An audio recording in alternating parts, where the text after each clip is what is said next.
Good day, Kabarangay, and welcome to Vox Sophia. And today I would like to share with you ang panlilin lang ni Pablo sa mga sa mga sa mga Kristiyano daw. Si Pablo ay nagkukunwaring disipulo, nagkukunwaring tagasunod ni Jesus Christ, nagkukunwaring inutos ni Jesus Christ sa kanya. Yung mga sinasabi niya, yung mga sinusulat niya, mali.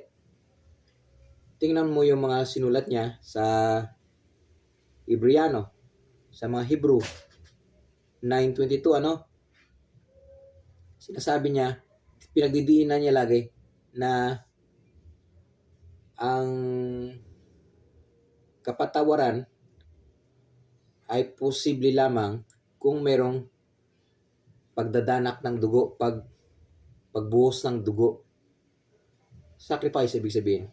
Laging magsasacrifice in order to be forgiven. Wrong.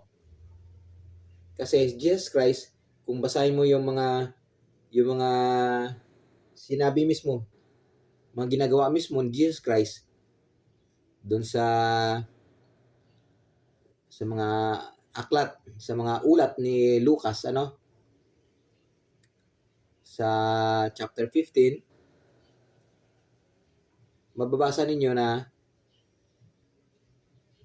si Jesus Christ is hindi naghahanap ng dugo o ng sakripisyo. Simpleng paghingi ng tawad lang. Sabi niya kasi sa aklat ni Hosea chapter 6 verse 6, ako'y hindi naghahanap ng alay. Ang binibigay ko ay forgiveness lagi. Sabi niya, merong ready na mercy ang Diyos, o mercy siya na ibibigay sa tao. Hindi na kailangan ng mga sakripisyo, mga dugo-dugo na yan. Doon magkaiba.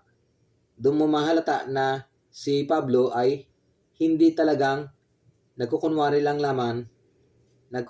na sinabing Jesus Christ yung mga sinusulat niya. Hindi.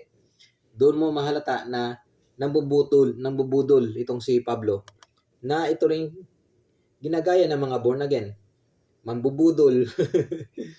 Yun lang po. Bye-bye.